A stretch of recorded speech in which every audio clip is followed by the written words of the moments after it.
पहला बार तो हरादा देखनी है हो तनी मुस्कान के संगे मारो। अरे यार तुम ऐसे कलाकार हो और लड़कियां तो केवल गा लेती हैं। आपके साथ में मुझे बहुत मजा आता है स्टेज पे। हाँ अइबो करिए से कि हम साफ दिल के लइका हैं। थोड़ा तुम करे में मजा आवेला कोरी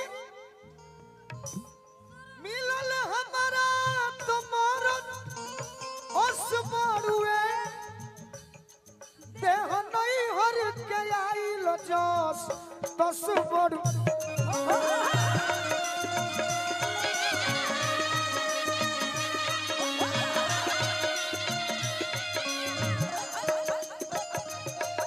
ये दीदी तार बियाह में लंबा टाइम बा।